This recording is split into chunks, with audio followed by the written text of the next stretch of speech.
Question pour vous aujourd'hui. Est-ce que vous pensez que le Québec sera un bel endroit où vieillir dans les prochaines années?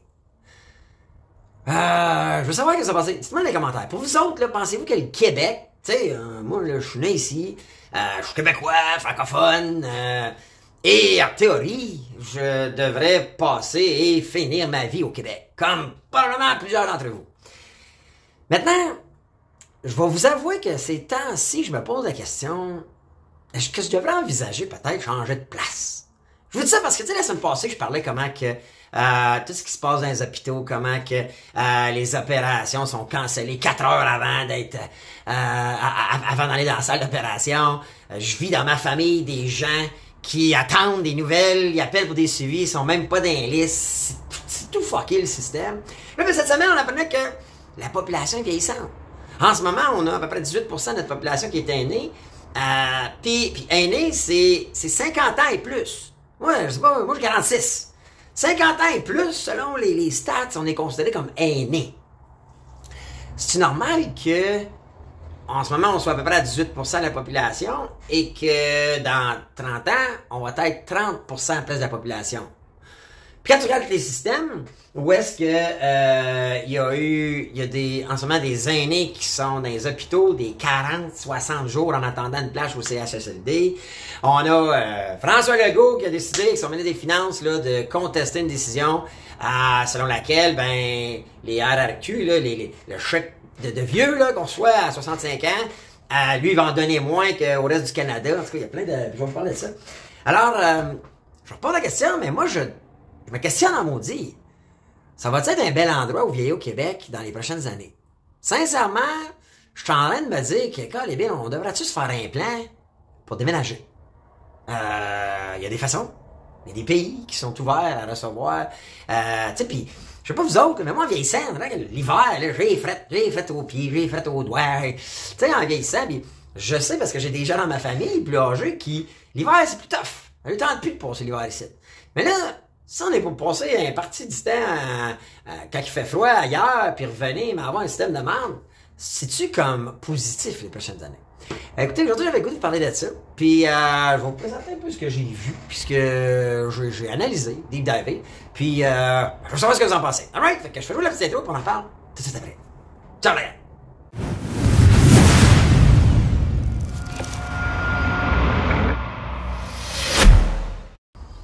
Bonjour la gang, c'est Bruno, les vraies affaires, zéro bullshit, j'espère que vous allez bien.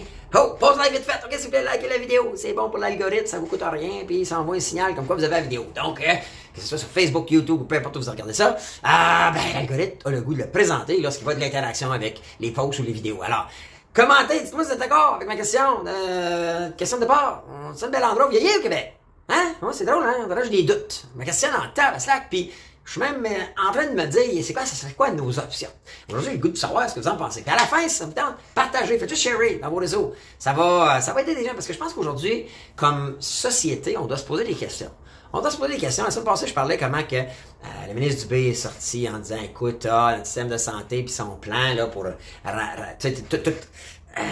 venir à bout d'avoir un système de santé efficace et productif, ben, écoute, il y avait son plan, mais finalement, le plan, il est rempli de données qui sont pleines de bullshit. Les gens, attendent des nouvelles pour juste être consultés, mais là, les docteurs veulent pas être consultés parce qu'une fois qu'il est consulté, il faut qu'il soit mis dans le rapport qui dit, écoute, t'as tant de jours pour le traiter. Fait que là, ils font juste repousser les consultations, puis même ceux qui ont été consultés attendent pour des nouvelles. Dans ma famille, j'ai des gens qui attendent après des nouvelles à savoir quand est-ce qu'ils vont se faire traiter. Puis ils appellent pour faire des suivis, puis la madame au bout du fil ou le monsieur, ben il dit, j'ai pas votre nom, je suis pas au courant. Puis après ça, ben, on voyait hier, pas hier, mais la semaine passée, qu'il y a des gens que, hey, à 4 heures, mardi, tu te fais opérer. Puis, quand on est allé le mardi à 4 heures moins quart, puis il se fait dire no go, finalement, on repousse, puis là, ben, tu reviens en fin de la ligne. C'est tout de la bullshit. Puis moi, je peux vous témoigner, OK? Mon père, OK, il se fait opérer la semaine prochaine à son genou en Ontario. Il a été consulté. Ça fait à peu près, quoi, même pas 6 mois qu'il a un problème de genou. Au lieu d'aller au Québec, lui, ça fait à peu près 2 ans. Il a décidé, c'est fini, moi, le Québec. Fuck it, fini. Il s'est fait transférer en Ontario. Écoute, il y a une opération, il y a eu des traitements pour ses genoux, des opérations. En tout cas, il y a eu plein de traitements. Ses yeux, c'est ci, c'est ça. Il est en train de revenir à une machine de guerre parce qu'il se fait traiter par un système de santé efficace. Puis je vous jure, il a été consulté, je pense, il y a un mois pour son genou, puis on dit, écoute, ça devrait se passer d'ici Noël, puis paf, un mois plus tard, écoute, t'es opéré telle date la semaine prochaine, puis paf, on te répare le genou. Il n'y a même pas eu encore l'appel de se faire juste avoir la consultation du Québec. C'est ridicule. J'ai eu donné plein d'exemples. Quand on voit, là, cette semaine, la nouvelle, c'est que, la population vieillit plus. Tu regardes, tu fais juste fouiller, là. Faites aînés sur Google, là. Situation des aînés au Québec. Bon, ben là, on apprend qu'il y a une bombe à retardement, là. En ce moment, il y a un paquet d'aînés qui attendent pour avoir des services de CHSLD, mais sont à l'hôpital parce qu'il n'y a pas de place dans les CHSLD. Ils attendent que le monde meure. Mais on sait tous qu'on va tous vivre plus vieux. Alors, la population va vieillir, il va y avoir plus de personnes aînées, puis on n'aura pas plus de place. Puis là, après ça, ben, tu fouilles un petit peu, puis là, ben, tu vois que, les chambres qui sont en train de faire, ça, c'est des décisions de François Legault, là. C'est lui que le Québec a élu, là, à grosse majorité, puis qu'on aime donc, là, hein, M. Legault, on l'aime. Mais là, on voit que lui, on dit, on va faire, nous autres, des maisons pour les aînés, la maison des aînés, au lieu d'un CHSLD, c'est que la bullshit encore là, c'est un changement de nom. Mais là, on va se en construire, puis ça va coûter à peu près 1 million par chambre. Ça veut dire que c'est pas tout le monde qui va pouvoir avoir accès. C'est pas tout le monde qui va avoir la chambre. Il va falloir que tu sois aîné puis riche. Puis vous savez, moi, que je crois ça. Moi, je vais m'arranger pour être financièrement libre et indépendant, puis je dépendrai pas de mon gouvernement certain. Parce qu'en plus, le gouvernement, ce qu'il dit pas, ben, le gouvernement Legault conteste, parce qu'il y a une discrimination financière, à peu près à 28 000 personnes aînées invalides. OK? Fait que la rente, la RQ que tu es supposé recevoir, tu t'as fait couper d'à peu près 30% si t'es invalide. Et là, il y a une décision d'un juge qui dit wow, ça devrait être comme le reste du Canada, puis tu gardes ta régie des rentes là, du Québec, tu gardes ta pension, en fait, on va l'appeler de même, là, ta pension des vieux, comme le reste du Canada, ben 100% c'est à toi, tu l'as payé toute ta vie. Toute ta vie, on a payé notre RQ. Mais là, le gars, lui, conteste. Il veut pouvoir couper vos pensions si vous êtes invalide. Là, t'as comme un système de merde. Bâtir des unités qui vont coûter bien trop cher. Puis si t'es pas chanceux, t'es blessé, whatever quoi, ben ils vont te couper ton argent. Tu vas finir où? On finit où? Dans des niches, hostie. Trouvez-vous que c'est vraiment tu croches? Puis là, ben, moi j'ai voulu me renseigner. C'est vraiment vrai qu'il y a un vieillissement. Il parle de Montréal, hors Montréal et tout ça. Puis là, ben, apparemment qu'on serait 10 millions en 2066. Puis j'ai trouvé des documents ici du gouvernement, OK? Un document Les aînés du Québec, des données récentes. C'est intéressant. Puis là, vous voyez, là, les groupes d'âge aînés, ça commence à 50 ans. Quand tu regardes le nombre total, OK, on est de plus de 50 ans, OK, 3,3 millions sur 8 millions, à peu près, 8,4 millions au Québec. On est 40% de la population qui a 50 ans et plus. Bon. Correct, 50 ans et plus, mais 50 ans et plus, on est d'accord que t'as pas tout à fait peut-être encore besoin d'une tonne. Il y en a que oui, là. Moi, j'ai des partenaires qui ont 50 ans et plus, mais ils n'ont pas nécessairement besoin de soins et tout ça. C'est plus à 65 que les bobos sortent, je pense. À moins que tu prennes vraiment soin de ta... Moi, en tout cas, c'est mon objectif. C'est de jamais avoir besoin du système de santé. OK? Je touche du bois, là. Je veux pas avoir de bactéries, de maladies, mais je mange bien, je m'entraîne tout le temps. Je fais attention à tout mon corps parce que je ne veux pas être pris dans le calice de système parce que j'ai pas confiance en eux.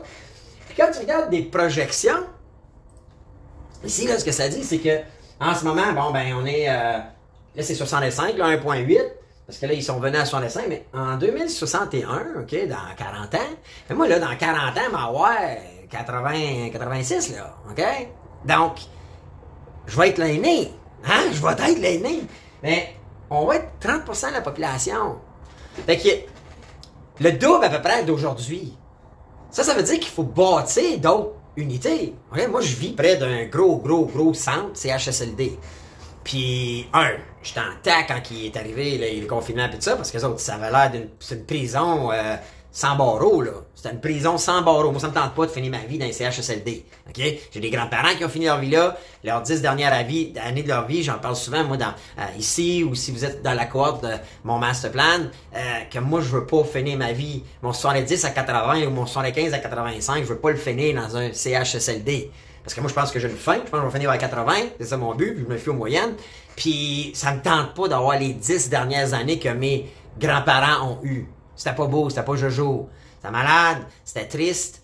C'était pratiquement invalide. Donc, moi, je fais tout en mon pouvoir actuellement dans ma vie active pour, avoir la liberté financière, donc suffisamment d'argent pour pouvoir prendre soin de mes choses, parce que je suis plus aussi actif à 75 ans, là, je suis plus capable de travailler mes 80 heures semaine, puis dormir 5 heures, puis faire mon... Non, à un moment donné, on est réaliste, on ne jouera pas dans les mondes de Calino ici.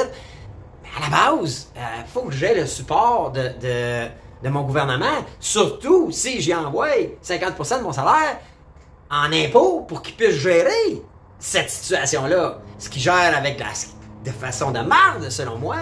Moi, si tu me gardes 100% de mon salaire, hey, on aurait bien plus, first of all. Puis là, je m'en avec mes affaires. Puis si là, il faut que ça me coûte 1 million, une unité avec des soins dans 30 ou 40 ans, ben, je vais trop bien avoir bâti mon plan pour avoir ce million-là, pour avoir mon unité. Mais si on me demande à toutes les années de produire une déclaration d'impôt puis de me prendre 50% de mon salaire, tu sais, au Québec, c'est entre 30 et 50, puis qu'on a un système de marde comme ça qui fait que, hey, si j'ai besoin d'être consulté, je suis pas capable d'avoir la consultation. Si je me fais consulter puis j'attends pour une date de traitement, ben, j'appelle puis j'ai pas de suivi, ou quand j'appelle, il a pas mon nom, il peut pas me dire. Puis quand je suis supposé d'avoir mon traitement, on me cancelle 4 heures avant, il y a un hostie de problème. Alors, aujourd'hui, c'est ça que j'avais le goût de vous parler parce que je suis inquiet. Je suis inquiet.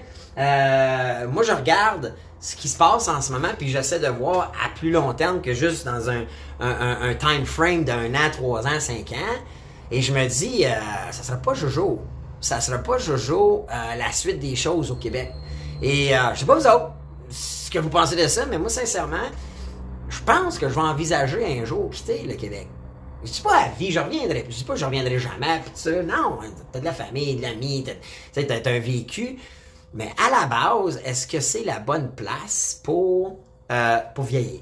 Alors, c'est ça que j'avais le goût de parler aujourd'hui. Dites-moi dans les commentaires, vous autres, OK? Puis likez la vidéo, ça vous donne juste un petit like. Puis dites-moi vous autres, qu'est-ce que vous voyez comme futur pour la population qui vieillit? Donc, j'ai hâte de vous lire. Alright? Sur ça, ben moi, je pars la semaine prochaine. Je suis pas sûr que je vais faire une vidéo commenter l'actualité. Je pars pour ma conférence Bitcoin à Amsterdam. J'ai hâte de vous parler de ça, par exemple. Ça, j'ai très hâte.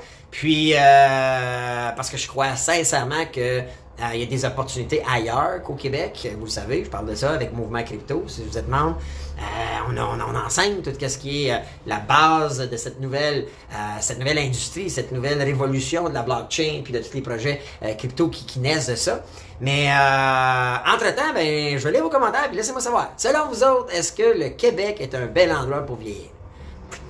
Moi, il faut que je vous avoue que j'en doute. Alors, sur ça, je vous dis, ben, bonne journée, prenez soin de vous autres, puis j'ai hâte de lire vos commentaires, et je vous dis, ben, à la prochaine pour une autre vidéo, les vraies affaires, zéro bullshit. Ciao la gang!